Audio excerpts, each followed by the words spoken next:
వాళ్ళు ఎదుర్కొంటున్నటువంటి ఇబ్బందులు సాధారణమైనటువంటి ఇబ్బందులు కాదు. నిజంగా మానవత్వం ఉన్నటువంటి ఏ వ్యక్తి అయినా కానీ సరే వారి ఇబ్బందులను అర్థం చేసుకొని వారి చేతిలో అధికారం ఉంటే మటుకు 100% వాళ్ళ ఇబ్బందులను తీర్చేటువంటి ప్రయత్నం చేస్తారు. మానవత్వం లేనటువంటి వాళ్ళు మటుకు ఇక్కడ వాళ్ళు పడుతున్నటువంటి ఇబ్బందులను ఇగ్నోర్ చేస్తారు. ఏదైతే ఈరోజు ఈ విఓఏ పద్ధతి ఉందో అది 25 సంవత్సరాల క్రితం అప్పుడున్నటువంటి ఎన్డీఏ ప్రభుత్వం, తెలుగుదేశం అదేవిధంగా భారతీయ జనతా పార్టీ కలిసినటువంటి ప్రభుత్వంలో అప్పుడు మొదలైనటువంటి డ్వాక్రా గ్రూపులుగా మొదలైనటువంటి ఈ పద్ధతి ఇప్పుడు అద్భుతంగా మారి దేశం మొత్తం కూడా దీని ఒక ఆదర్శంగా తీసుకునేటువంటి పరిస్థితికి వచ్చింది.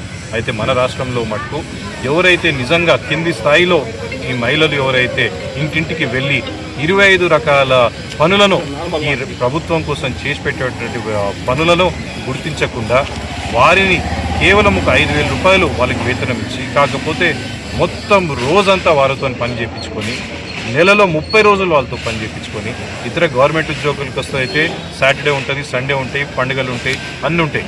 కానీ వీళ్ళకు మటుకు ఏది ఉండదు. ఆ ఎస్హెచ్జి గ్రూప్ ఎప్పుడు కూర్చుంటుందో ఆ రోజు వీళ్ళు పోవాల్సిందే. ఏ రోజైతే వాళ్ళని రిపోర్ట్ అడుగుతారో ఆ రోజు రిపోర్ట్ పోయి తీసుకోవాల్సిందే. ఏ రోజైతే వీళ్ళు రిపోర్ట్ సబ్మిట్ చేయమంటారో ఆ రోజు, అంటే వీళ్ళకు ఒక డేట్ అనేది ఉండదు. అక్కడ ఉన్నటువంటి పరిస్థితుల మేరకు వీళ్ళు సమయాన్ని తీయాల్సిందే. వారికి ఆ రోజు వాళ్ళ ఇంట్లో పెళ్ళున్నా కానీ సరే అది వదిలిపెట్టుకొని పోయి పనిచేయాల్సినటువంటి పరిస్థితి ఇక్కడ ఉన్నటువంటి విఓల పరిస్థితి. మరి అట్లాంటి వాళ్ళను గుర్తించకుండా వారికి కనీసం వేతనం ఇవ్వకుండా వారి ఈరోజు కాంగ్రెస్ ప్రభుత్వం ఎలక్షన్స్లో గెలిచింది అంటే వారిచ్చినటువంటి వాగ్దానం వల్ల వీళ్ళు పనిచేసినటువంటి పని వలన ఈరోజు కాంగ్రెస్ ప్రభుత్వంలోకి రాగలిగింది. మరి ఎవరైతే మిమ్మల్ని ప్రభుత్వంలోకి తీసుకొచ్చారో, ఏ మహిళలైతే ఆశీర్వాదం ఇచ్చి మిమ్మల్ని ప్రభుత్వంలోకి తీసుకొచ్చారో వాళ్ళందరినీ మోసం చేసే పరంగా మీరందరూ కూడా కాంగ్రెస్ ప్రభుత్వం ఈరోజు వ్యవహరిస్తూ ఉంది. కాబట్టి మేమందరం భారతీయ జనతా పార్టీ మేము విఓల వెంట ఉన్నాము. వారికి పూర్తిగా సహకరించేటువంటి పనిలో మేము ఉన్నాము. తప్పకుండా వారి సమస్యలు పరిష్కరించాలి. జేఏసీ నుండి మనం ఈశ్వర మండల అధ్యక్షురాలని పద్మగారిని మాట్లాడుతున్నాను. అయితే గతంలో 2023లో గౌరవ మంత్రివర్యులు సీతక్క గారు మాకు 26,000 వేతనము ఇన్సూరెన్స్ చేస్తామన్నారు. ఆ రోజు మా కష్టాన్ని గుర్తించి ఆమె అసెంబ్లీలో మాట్లాడడం జరిగింది. అయినా గవర్నమెంట్ 2 సంవత్సరాలు అవుతుంది. అయినప్పటికీ కూడా మాది ఎలాంటి స్పందన లేకపోయే వరకు మేము గత 4 రోజులుగా సమ్మె నిర్వహించడం జరుగుతుంది. దీంట్లో భాగంగానే మేము కనీస వేతనం 26,000 రూపాయలు, సెర్పు ఉద్యోగులుగా గుర్తించాలని, ఆరోగ్య బీమా సౌకర్యం కల్పించాలని, ఇన్సూరెన్సులు చేయాలని, వివోఏలు సీనియర్లు ఎవరైతే ఉన్నారో వాళ్ళను సీసీలుగా గుర్తించాలని, 58 జీవోను సవరించాలని మేము గౌరవ మంత్రివర్గులను అడగడం జరుగుతుంది. అదేవిధంగా హెచ్ఆర్ పాలసీ కూడా మాకు వర్తించాలి. ఆ రోజు మాకు ఎంతో ధైర్యం ఇచ్చిన సీతక్క గారు ఈరోజు మాత్రం మా కోసం ఎందుకు స్పందిస్తలేరో అర్థమైతలేదు. సీతక్క గారికి మేము ఒకటే అడుగుతూ ఉన్నాము, మీరు ఆ రోజు మా కోసం ఎంతో కష్టపడి మీరు అసెంబ్లీలో చాలా గట్టిగా మాట్లాడిరు. ఆ రోజు మాకు ఎన్నంటే ఉండి మేమున్నామని వెన్ను తట్టిన సీతక్క గారు, దయచేసి ఇప్పుడు మీరు ఆ సర్క్యులర్ని ఏదైతే మీరు మీడియా రూపకంగానో న్యూస్ రూపకంగానో మీరు అసెంబ్లీలో మా బిల్లు పాస్ చేశారని మేము అనుకుంటున్నాము.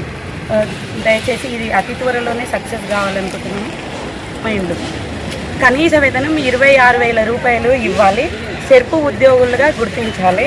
అర్హులైన వివోఏస్ని సీసీలుగా తీసుకోవాలన్నమాట. గత 20 సంవత్సరాల నుండి సీసీలను ఎవరు తీసుకోలేదు. వివోఏలకు సాధారణ ఆరోగ్య బీమా 2 కలిసి ఇన్సూరెన్స్ ఇవ్వాలి. తర్వాత మాకు ట్యాబ్ సౌకర్యం సార్, ఎందుకంటే ఇప్పటివరకు ట్యాబ్ సౌకర్యాలు లేక మా మొబైల్లే వాడుతున్నాము. అదొకటి కూడా చూడాలి. 58 జీవోలో అప్పుడు 2017లో వచ్చింది. అవి వచ్చినందుకు దాన్ని సవరించాలి. హెచ్ఆర్ పాలసీ కూడా కల్పించాలని మంత్రి గారిని హృదయపూర్వకంగా తెలంగాణ రాష్ట్రంలో ఉన్న ఆల్ వివోఏస్ అందరము కూడా పేరు వేరున మీకు అభినందనలు తెలియజేసుకుంటూ ఇది అడుగుతున్నాము.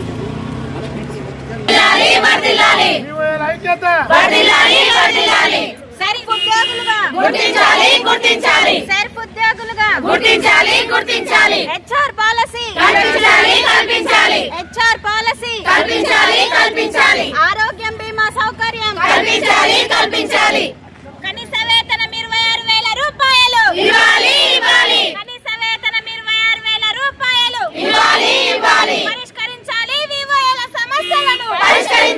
పరిష్కరించాలి